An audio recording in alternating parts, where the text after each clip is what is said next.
Olá pessoal, aqui é o Marcos Vinícius e nesse episódio de Veículos Histórias conheceremos a incomum mecânica criada pelo engenheiro argentino Eduardo Taurozzi. Muitos já devem ter visto motores desse tipo, com um pistão em forma de gancho, e entenderemos o porquê que ele funciona assim. Mas antes de conhecermos, eu peço para que se inscrevam no canal e ativem o sininho para sempre acompanhar nossos conteúdos. Então vambora!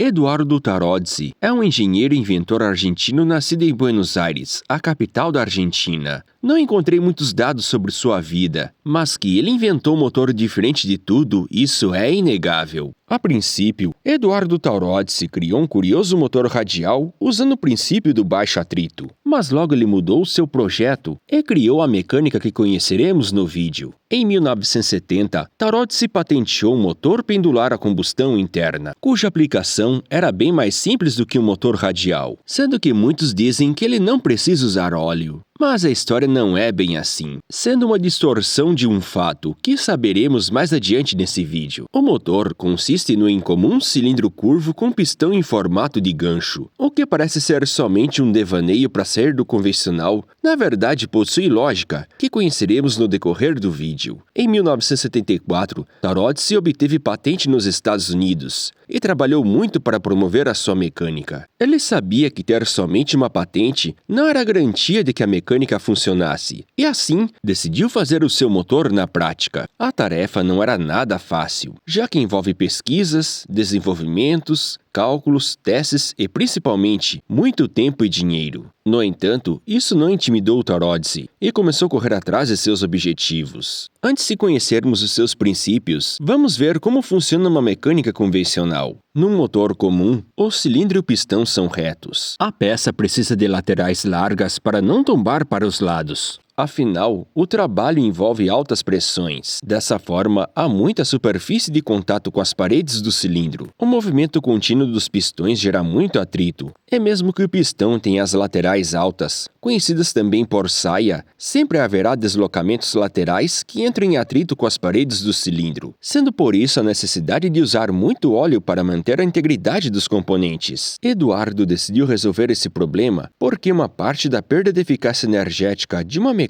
a pistão de combustão interna se encontra na fricção dos componentes. No motor de Taurozzi, o virabrequim é igual ao de qualquer motor a combustão, assim como suas bielas, mas essa se interliga a um pistão em formato incomum, que, como o próprio nome diz, tem um formato de pêndulo. Por conta da peculiaridade, a câmara de combustão é considerada semitoroidal. Toroidal vem de toroide, uma forma geométrica arredondada que lembra uma rosquinha. Dessa maneira, a câmara tem o formato de uma parte dessa forma. O pistão lembra uma banana ou um gancho e está fixo num eixo à lateral do cabeçote e serve para manter a peça sempre ao centro, evitando os movimentos laterais. Dessa maneira, os atritos no cilindro são praticamente inexistentes, evitando desgastes tanto no pistão quanto na câmara. O atrito agora fica a cargo do eixo e, como o ligamento da peça é feito por rolamentos, os seus níveis são muito baixos. Os anéis do pistão são os mesmos de um convencional para manter os níveis de compressão. Com a tecnologia, o pistão não precisa ter saia alta, sendo que em um lado é mais curto do que o outro por conta do formato peculiar da câmara. Já o seu ciclo de trabalho é o convencional, tendo os 4 tempos: admissão, compressão, combustão e exaustão. De acordo com Taurozzi, o menor atrito entre as peças faz a eficiência mecânica melhorar em torno de 50%, em relação ao motor convencional, proporcionando maior potência e menor consumo de combustível. E com a maior eficácia, o motor aquece menos, e assim pode-se usar radiadores menores. Por conta do baixo atrito, se necessita usar menos óleo no motor, já que fora o pistão de formato curioso, o cabeçote e o cárter permanecem iguais ao motor comum. E como sabemos, eles precisam de óleo para funcionar corretamente, e assim se quebra o primeiro mito de que o motor não precisa de lubrificante. O engenheiro tem um canal no YouTube, e em nenhum momento ele cita a ausência de óleo no motor, mas sim o menor emprego e consumo do mesmo. Após anos de desenvolvimento, Taurozzi começou a fazer experimentos práticos com sua peculiar mecânica. e equipou diversos veículos, começando por seu trator cortador de grama que funcionou corretamente. Ele também instalaria num modelo que parece ser um Fiat 500 ou 600. Taurodsi também desenvolveu um motor pendular com ciclo 2 tempos e instalou num kart. O veículo conseguiu andar a 120 km por hora numa rodovia. Confiram como foi o teste.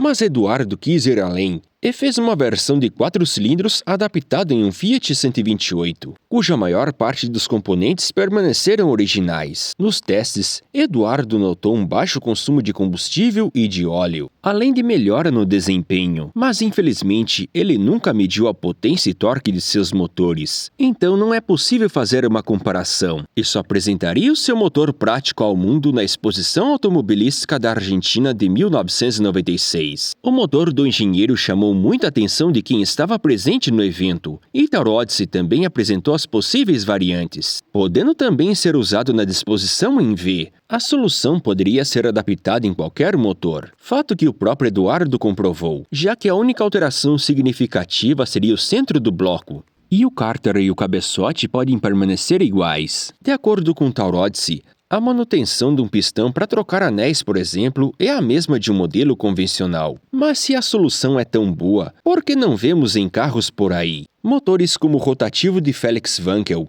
apesar da aparência incomum, atraiu dezenas de fabricantes desde que foi apresentado no início dos anos 60. Na exposição de 1996, com certeza todas as principais montadoras e importadoras de veículos do país estavam presentes, e possivelmente alguma empresa pesquisou mais a fundo sobre a invenção que mudava um conceito usado com sucesso há praticamente 120 anos. E viram que o ganho real não é exatamente como mencionado. Mas o maior argumento da invenção é que o pistão não causa atrito algum. Todavia, ainda haverá um pouco por conta dos anéis de vedação. Como dito antes, uma parte da perda energética de um motor convencional se concentra na fricção dos componentes, e a maior fonte está nos pistões. No entanto, tal fricção só corresponde a uns 15% da perda. Ainda que a mecânica elimine completamente a fricção, dificilmente terá 50% de eficiência. Com certeza deve economizar combustível, mas não tanto assim. Dessa forma, as estimativas reais de ganho em eficácia seria muito baixo para viabilizar o emprego de mais complexidade mecânica. Usinar um bloco para formato curvo é possível, tanto que Taurodsi conseguiu fazer isso com sucesso. Porém, é mais complexo e caro produzi-la em larga escala. Esse arranjo também não eliminaria as chamadas vibrações secundárias ocasionadas pelo movimento dos pistões. Assim, os sistemas de balanceamento teriam de ser desenvolvidos especialmente para essa disposição, o que implicaria em muito investimento para pouco resultado expressivo. O engenheiro conseguiu usar o motor em seu carro com balanceadores convencionais? Pelo jeito sim, mas nenhuma corporação iria arriscar lançar um produto tão modificado sem a garantia de durabilidade, já que um defeito de projeto implicaria no recall de proporções multimilionárias e, de quebra, uma imagem arranhada. Todavia, Eduardo continuou desenvolvendo e promovendo a sua incomum mecânica. Apesar de ter usado em ciclo de 2 e 4 tempos, não há registros de que ele tenha feito no ciclo diesel. Provavelmente, a disposição pendular não teria pressão adiabática o suficiente para uma combustão, ou seja, sua força em comprimir a mistura para gerar calor é inferior a um pistão comum. Eduardo não conseguiu êxito na indústria automotiva, porém conquistou seu espaço no ramo de compressores médicos, que são feitos pela Tausan. Apesar da inicial começar em Tau, que seria um indício de Taurodsi, não encontrei informações se a empresa pertence a Eduardo ou a sua família. Fundada nos anos 70, desde os anos 90 comercializa seus produtos para diversos países, inclusive o Brasil. Esses motores funcionam somente pelo ar comprimido, não precisando de óleo, sendo daí a origem do mito. No entanto, atualmente todos esses tipos de motor não precisam, independente de sua configuração. Eduardo promoveria sua invenção até mesmo depois de ter se tornado domínio público, já que a exclusividade é de 20 anos. Quando ele apresentou o motor em 1996, a mecânica estava livre para qualquer um usar. Nos primórdios do YouTube, Taurodsi postou diversos vídeos caseiros, feitos dentre os anos 80 até o início dos anos 2000. No entanto, o último vídeo postado em seu canal foi em 2012. Ele também tem um site que ainda está no ar, e pelo jeito há muitos anos que não é atualizado. E o último vídeo em que aparece Taurodsi foi uma entrevista feita em 2014. Apesar dos entusiastas em mecânica da Argentina falarem com orgulho de seus feitos, há poucas informações sobre o engenheiro, sendo que nem se sabe se ele ainda é vivo. Se estiver, deve ter dentre 70 a 80 anos. Mas com certeza ele merece todo o respeito por ter inventado algo tão diferente e ainda ter colocado em prática com seus próprios meios, sendo que o bloco curvo foi feito com ferramentas simples, além de uma dedicação incomum, já que promoveu a sua mecânica por praticamente 40 anos, que causa fascinação não só aos entusiastas de motores da Argentina, como do mundo todo. Então, pessoal, o que vocês acharam dessa solução argentina? Comentem! Eu espero que tenham gostado do vídeo e entendido as explicações. Assim eu peço encarecidamente para que deem um like e compartilhem com todos os fãs de mecânicas. E eu me despeço com um kart com motor Taurodsi. Até logo e fiquem com Deus!